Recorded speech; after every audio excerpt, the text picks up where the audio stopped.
बिस्मिल्लाहिर्रहमानिर्रहीम अस्सलाम वालेकुम। जैसा कि आपको पता है PMA 157 लॉन्ग कोर्स अनाउंस हो चुका है और साथ साथ हमारी प्रिपरेशंस भी चल रही है। तो इससे पिछले डिफरेंट वीडियोस के अंदर हमने एकेडमिक एमसीक्यू डिस्कस कर लिए हैं। अगर आपने वो वीडियोस नहीं देखे तो आप ये चैनल विजिट करें और वो वीडियोस आप देखकर अपने इनिशियल टेस्ट के लिए एकेडमिक क्वेश्चंस की तैयारी कर लें। बहुत ही इंपॉर्टेंट क्वेश्चंस मैंने आपके साथ डिस्कस कर लिए हैं।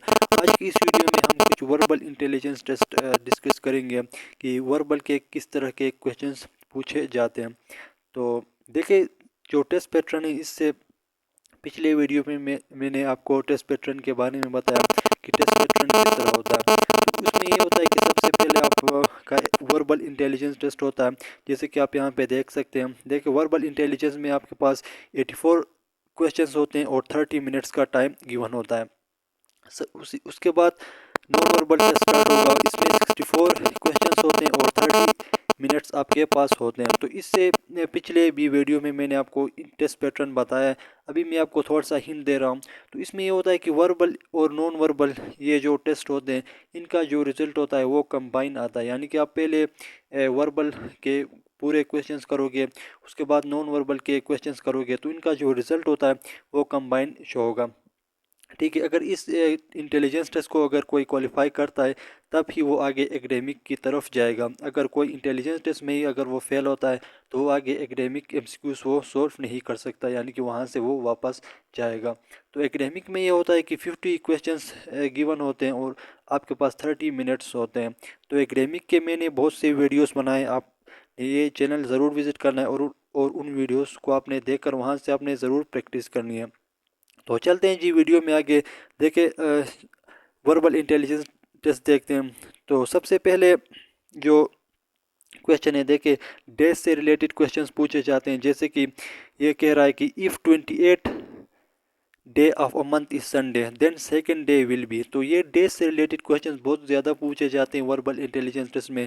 तो इनको करने का ट्रिक आपको पता होना चाहिए। अब देखिए, वो कह रहा है अगर 28 day of month is Sunday, यानी कि अगर एक महीने का 28 जो डेट है वो उसमें संडे आ रहा है, तो उसके ही उसी मंथ के सेकंड डे में क्या था, यानी कि सेकंड डे क्या होगा। तो इसका ये मतलब है कि ये देखिए 28 में अगर संडे था, तो इसका ये मतलब इसमें से आप 7 माइनस करें तो 21 में भी संडे था।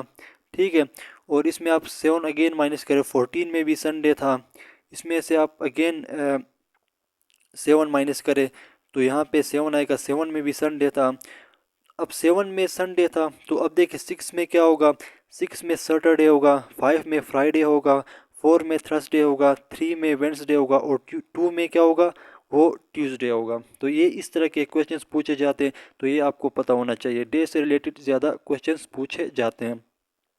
तो इसका ट्रिक ये है कि आपने 7 माइनस करते जाना है और वो उस डेट पर आके आप कौन सा वो डे आएगा तो उसको आपने वहाँ से चूज़ करना होता है। तो इसी तरह नेक्स्ट क्वेश्चन में चलते हैं। देखिए, यहाँ भी डे से रिलेटेड ही क्वेश्चन है। वो कह रहा है if 4th day of a month is Friday then 19 day will be. वो कह रहा है कि मंथ का 4th डे जो है वो फ्राइडे है, तो 19 डे में कौन सा, यानी कि 19th डेट में कौन सा डे आएगा। तो इसका ये मतलब है कि आगे देखें, 4th में हम आपके पास क्या है, फ्राइडे है। तो आप इसमें 7 ऐड करें, 4 में 7 ऐड करने पर आपके पास आएगा 11, यानी कि 11 में भी फ्राइडे आएगा। 11 में आप 7 ऐड करें तो कितना आएगा, 11 में 7 ऐड करें 18 आएगा, यानी कि 18 में भी आपके पास फ्राइडे आएगा। तो 19 में क्या आएगा, 19 में आपके पास सैटरडे आएगा। ठीक है, तो ये पूछ रहा है। तो अब देखिए 18 में भी फ्राइडे आया, तो यहाँ पे 19 पूछ रहा है, तो 19 में ऑब्वियसली बात है सैटरडे होगा। तो इस तरह के डे से रिलेटेड क्वेश्चंस ज़्यादा पूछे जाते हैं। तो आपने इनकी ज़रूर प्रैक्टिस करनी है। अच्छा जी, चलते हैं नेक्स्ट क्वेश्चन की तरफ। यहाँ पे भी देखें, अगेन डे से रिलेटेड ही क्वेश्चन है। वो कह रहा है कि if yesterday was Sunday then day after tomorrow will be. ये कह रहा है कि अगर यस्टरडे यानी कि कल संडे था तो डे आफ्टर टुमारो क्या होगा। यानी कि अगर कल संडे था, इसका मतलब आज मंडे है। आज मंडे है तो डे आफ्टर टुमारो क्या होगा, यानी कि कल Tuesday, day after tomorrow Wednesday होगा। तो इस तरह के क्वेश्चंस भी ज़्यादा पूछे जाते हैं, यानी कि डे से रिलेटेड क्वेश्चंस ज़्यादा पूछे जाते हैं वर्बल इंटेलिजेंस पोर्शन में। ठीक है, तो चलते हैं जी नेक्स्ट क्वेश्चन की तरफ। यहाँ पे देखें 90% ऑफ 90s, तो ये परसेंटेज से रिलेटेड भी क्वेश्चंस पूछते हैं। अब यहाँ पे पूछ रहा है कि 90% ऑफ 90 क्या होगा, तो आप अगर उसको सॉल्व करने लगोगे तो आपका ज़्यादा टाइम लगेगा, क्योंकि वर्बल इंटेलिजेंस टेस्ट में इतना टाइम नहीं होता। टाइम वहाँ पे मैनेज करना बहुत मुश्किल होता है। तो आपने ये सिंपल ट्रिक आपने याद रखनी है। इसको आप किस तरह सॉल्व करोगे, अगर 90% और 90 पूछे तो आपने सिंपल इस ज़ीरो को इस ज़ीरो के साथ कैंसिल करना है और 9 को आपने 9 के साथ मल्टीप्लाई करना है। तो 9 मल्टीप्लाई बाय जब आप 9 करोगे तो वो 81 होता है। तो इसका ये मतलब है कि 90 का 90% जो होता है वो 81 होता है। अब ये किस तरह होता है, देखिए अगर आप करोगे तो 90 है मल्टीप्लाई बाय ये होगा 90 और डिवाइड बाय 100 करोगे तो आप देखिए ये ज़ीरो इस ज़ीरो से, ये ज़ीरो इस ज़ीरो से, तो ये डायरेक्ट 9 को 9 से मल्टीप्लाई करोगे तो 81 आता है। तो ये आप इस तरह करोगे तो आपका टाइम ज़्यादा लगेगा, इसलिए सिंपल आपने इस ज़ीरो को इससे कैंसिल करना है और बचे जो 9 से मल्टीप्लाई करोगे तो 81 आपके पास आंसर आएगा। तो ये काफ़ी इंपॉर्टेंट क्वेश्चन है, देखिए मैं इसके ऊपर स्टार्ट कर रहा हूँ। तो ये काफ़ी दफ़ा पूछा गया है, तो ये समटाइम्स एकेडमिक में पूछता है, समटाइम्स वो वर्बल इंटेलिजेंस टेस्ट में पूछता है। ठीक है, इसी तरह नेक्स्ट क्वेश्चन की तरफ चलते हैं। देखें वो कह रहा है, क्वेश्चन नंबर 5 है 1/3 ऑफ 10% ऑफ 90s। तो यहाँ पे अगेन परसेंटेज से रिलेटेड क्वेश्चन है। वो कह रहा है कि 1/3 ऑफ 10% ऑफ 90s। तो सबसे पहले आपको ये पता होना चाहिए कि 10% ऑफ 90 क्या होगा। तो हमने पिछले वीडियो में 90% ऑफ 90 किया था, तो यहाँ पे 10% ऑफ 90 पूछ रहा है। तो आपने क्या करना है, सिंपल इस ज़ीरो को ज़ीरो से कैंसिल करना है और 1 मल्टीप्लाई बाई 9 करोगे तो ये 9, यानी कि 90 का 10% 9 आया आपके पास। और पूछ रहा है कि इसका 1/3 क्या होगा, यानी कि 1/3 मतलब 1/3 से आपने इसको मल्टीप्लाई करना है। ठीक है, 1/3 का ये मतलब होता है। अब 3 1 टाइम 3 3 3 टाइम 9, यानी कि 1/3 ऑफ 10% ऑफ 90 आपके पास क्या होगा। तो इसका जो आंसर आएगा वो आपके पास 3 आएगा। ठीक है, तो ये इसका राइट आंसर होगा 3। इसी तरह नेक्स्ट क्वेश्चन देखें, वो कह रहा है 1/3 ऑफ 10% ऑफ 120। अब ये 10% ऑफ 120 कह रहा है, तो आपने सिंपल ज़ीरो को ज़ीरो से कैंसिल करना है और 1 मल्टीप्लाई बाई 12 करोगे तो 12 आएगा, यानी कि 120 का 10% 12 होता है और इसका अगेन 1/3 पूछ रहा है। तो आपने क्या करना है, इसको 1/3 से आपने इसको मल्टीप्लाई करना है। अब देखिए 3 1 टाइम 3 3 4 टाइम 12 होता है, यानी कि 1/3 ऑफ 10% ऑफ 120 कितना आएगा आपके पास, वो होगा 4। तो 4 इसका राइट आंसर होगा। ठीक है, तो इस तरह के क्वेश्चंस पूछे जाते हैं, तो आपने ये शॉर्ट ट्रिक आपने याद रखना है ये परसेंटेज निकालने का। इसी तरह नेक्स्ट क्वेश्चन देखें, वो कह रहा है कि out of 500 students 360 are boys, find the percentage of girls will be. अब कह रहा है कि एक क्लास में 500 स्टूडेंट्स हैं जिनमें से 360 बॉयज़ है, तो गर्ल्स की परसेंटेज कितनी होगी। तो सबसे पहले आपने बॉयज़ की परसेंटेज निकाली यहाँ से, उसको आप 100 से माइनस करेंगे तो आपके पास गर्ल्स की परसेंटेज आ जाएगी।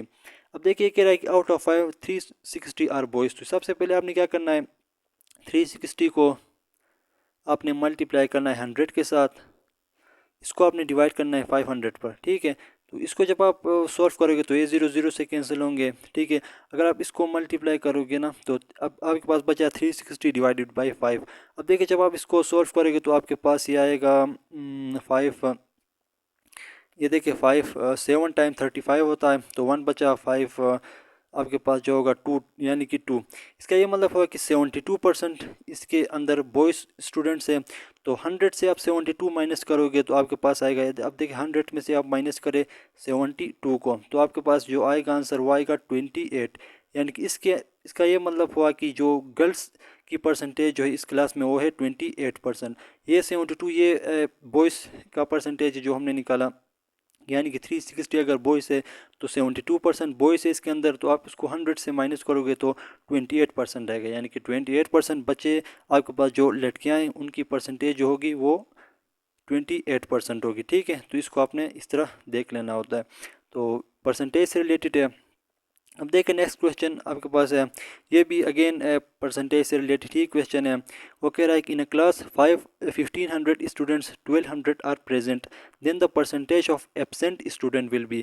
तो ये कह रहा है कि एक क्लास है जिसमें 1500 स्टूडेंट्स है, 1200 स्टूडेंट्स जो है वो प्रेजेंट है, तो आपने एब्सेंट स्टूडेंट्स कितनी है उनकी परसेंटेज निकालनी है। यहाँ पे भी आप सिंपल ये करें 1200 इस ये जो प्रेजेंट है उनकी परसेंटेज निकाले और उसको 100 से माइनस करें तो आपके पास एब्सेंट स्टूडेंट्स की परसेंटेज आ जाएगी। तो आपने क्या करना है, देखिए 1200 आपके पास प्रेजेंट है, इसको आपने मल्टीप्लाई करना है 100 के साथ और डिवाइड करना है इसको 1500 पर। ठीक है, तो ये ज़ीरो ज़ीरो से कैंसिल होंगे। अब देखें 15 वन टाइम 15 15 30 फिर 45 60 75 90 और 120 यानी कि 15 6 टाइम आपके पास क्या होता है 120 होता है। ठीक है, तो अब अगेन यहाँ पे कर लेते हैं, थोड़ा सा डाउट है। तो अगर 15 6 टाइम आप करोगे तो यहाँ पे ये 30 होगा। ठीक है, 0 3 कैरी 6 9 या 90 यानी कि 7 सॉरी यहाँ पे 15 7 टाइम आप करने पर आपके पास क्या आएगा 120 आता है।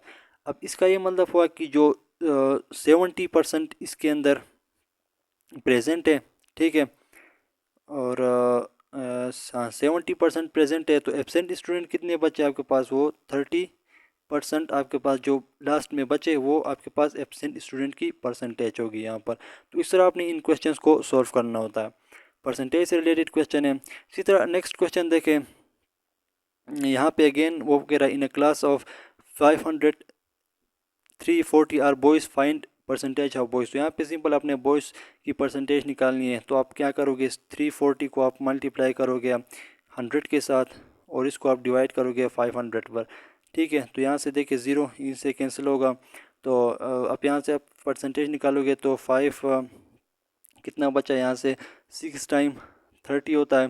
ठीक है, तो 30 हुआ। अब कितना बचा आपका 40 बचा 8 टाइम, तो यहाँ पे 68 यानी कि 68% जो है वो आपके पास यहाँ पे बॉयज़ की परसेंटेज होगी 68%। तो इस तरह आपने इनको परसेंटेज से रिलेटेड फाइंड करना होता है। तो अगेन अब नेक्स्ट क्वेश्चन देखें,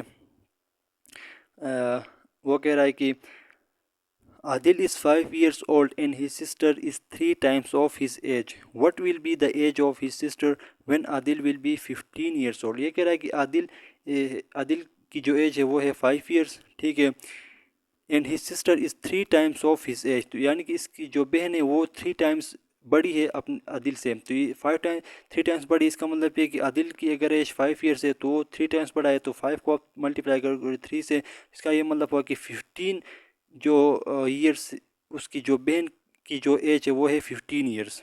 ठीक है, आदिल की 5 ईयर्स है तो उसकी बहन की एज कितनी होगी 15 ईयर्स, क्योंकि वो 3 टाइम्स बड़ी है आदिल से। वो पूछ रहा है कि what will be the age of his sister when Adil will be 15 years old, यानी कि उसकी बहन की एज कितनी होगी जब आदिल 15 ईयर्स का होगा।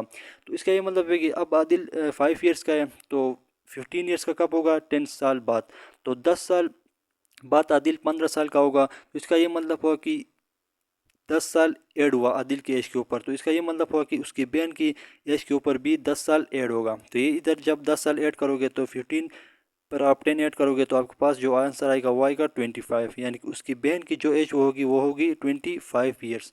तो इस तरह आपने इनको सॉल्व करना होता है। तो ये एज से रिलेटेड भी क्वेश्चंस पूछते हैं वर्बल इंटेलिजेंस टेस्ट में, तो इससे रिलेटेड भी आपके पास आइडिया होना चाहिए। तो आज की इस वीडियो में हमने कुछ वर्बल इंटेलिजेंस के क्वेश्चन सॉल्व कर लिए हैं। आई होप कि आपको समझ आई होगी। फिर भी अगर आपको समझ नहीं आई है तो आप हमसे रब्ता कर सकते हैं, हम आपको मज़ीद समझाने की कोशिश करेंगे। आप तो नेक्स्ट डिफरेंट वीडियोस में हम वर्बल और नॉन वर्बल भी देखेंगे। तो अगर आपको पीडीएफ नोट्स चाहिए एकेडमिक के, वर्बल के, नॉन वर्बल के, तब भी आप हमसे कांटेक्ट कर सकते हैं, हम आपको नोट्स प्रोवाइड करेंगे। तो मिलते हैं जी नेक्स्ट वीडियो में, तब तक के लिए टेक केयर, अल्लाह हाफिज़।